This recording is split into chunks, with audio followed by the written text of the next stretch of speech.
جس پر کیا اس پر دستخط ہو جائیں گے، اور اس کے بعد پہلا تو یہ کہ دستخط ہوں گے یا نہیں، اور ہو بھی گئے تو کیا اس کے بعد ایگزیکٹو اس کو اپروو کرے گا؟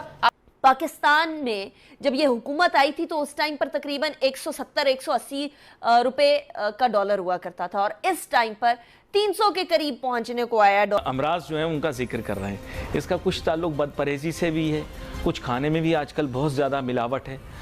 کہ یہ 6 مہینے تک بھی معاہدہ آگے جا سکتا ہے، اس میں بھی دیر از a method in this madness. یہ جو ہمیں ڈیلے کر رہے ہیں، اور وہ یو اے ای اور سعودی عرب نے بھی وعدہ کیا ہے کہ جناب ہم انشاءاللہ دے دیں گے۔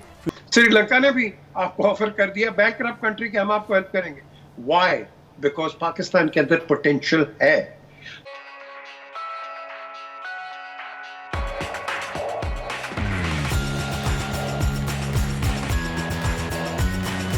آپ کو کیا لگتا ہے؟ آپ کتنی دیر سے اپنے آئی ایم ایف کے پروگرام میں، کم از کم 15 سال ہو گئے نا، آپ مجھے یہ بتائیں پاکستان نے ڈیفالٹ کیا کہیں؟ تو پاکستان کو کیوں ریفیوز کریں گے؟ مجھے بتائیں۔ ہم نے اچھے سے اچھے ٹائم بھی دیکھے، برے سے برے ٹائم بھی دیکھے، ہم نے آئی ایم ایف کے لونز ری پے بھی کر دیے، ہمارا track record I M F کے ساتھ اچھا ہے۔ بٹ یہ بدقسمتی ہے کہ ہم خود ایک اکنامک شکنجے میں پڑ جاتے ہیں، اور شاید اس میں لوگوں پہ زیادہ اثر آتا ہے، لیکن ہم ڈیفالٹ نہیں کرتے۔ کئیوں نے کہا، یہ بالکل صحیح کہہ رہے ہیں دونوں میرے بھائی، صحیح کہہ رہے ہیں، ہاں جی پاکستان ڈیفالٹ ہو جائے گا۔ بھائی کہاں ہوا ڈیفالٹ؟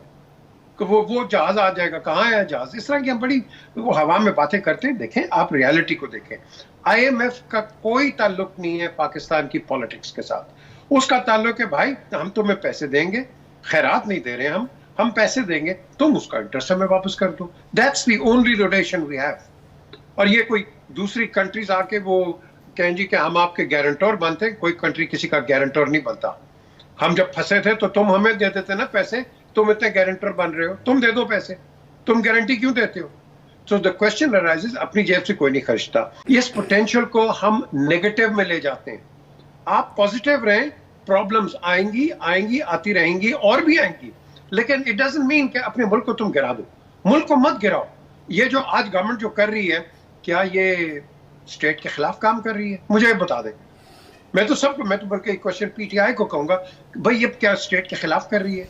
اگر کر رہی ہے تو آپ آ کے ہمیں بتائیں کہ اس سے ہم بہتر کر لیتے ہیں۔ ہم نے دونوں نے، P T I and P D M, دونوں نے مل کے اس کو ملک کو چلانا ہے۔ اگر آپ ایک دوسرے کو اپنی پولیٹیکل ٹسلز میں ڈال کے اور اپنے ایک پروگرام کو خراب کر دو گے تو یہ نواز کے تو کہتے یار مینوں تو سمجھ نہیں آتی کہ میں ملک کے میں چلاواں گا۔ The question is کہ اگر آپ کوئی گندا چھوڑ کے جاؤ گے، اگلا بھی نہیں چلا سکتا، اچھا، اور پھر اس کے اگلا بھی نہیں چلا سکتا۔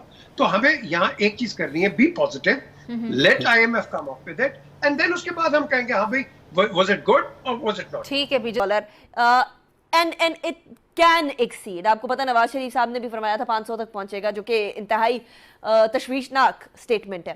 لیکن دنیا میں ڈالر کی ڈاؤن فال کی بات ہو رہی ہے، دنیا میں ڈالر کے جو ہے وہ حوالے سے تشویش پائی جا رہی ہے، اور پاکستان میں ڈالر کی اڑان کو روکنے کے لیے کوئی ہے ہی نہیں۔ یہ what is happening in Pakistan? Pakistan کا جو جسے کہتے ہیں ہمارے ریزروز کی پوزیشن اس حد تک کم ہو چکی ہے کہ جب ہم پر پریشر پڑا ہے آئی ایم ایف کا کہ ہم اپنے جو ایکسچینج ریٹ ہے اس کو جسے کہتے ہیں مارکیٹ ڈٹرمنڈ رکھیں، تو جب آپ کے پاس ریزروز کم ہوتے ہیں اور آپ کے درآمدات اور برآمدات میں فاصلہ ابھی بھی ہے، تو اس کے نتیجے میں آپ کی کرنسی پر بڑا پریشر پڑتا ہے۔ اور اس کے نتیجے میں آپ نے دیکھا کہ سال کے آغاز میں روپے کی قدر 204 روپے فی ڈالر تھی، اور آج وہ تقریباً 80 روپے بڑھ چکی ہے۔ لہٰذا یہ پرابلم آپ نے بالکل ٹھیک کہا کہ اب آپ دیکھیے کہ سری لنکا کا جب دیوالیہ ہوا تو ان کے جو سری لنکا کے کرنسی تھی اس کی قدر آدھی ہو گئی۔ تو خدا نخواستہ ہمارے ہاں بھی یہ خطرہ موجود ہے، اور آنے والے دنوں میں اب دیکھنا ہے کہ کیا یہ 300 تک پہنچتا ہے ان قریب یا نہیں۔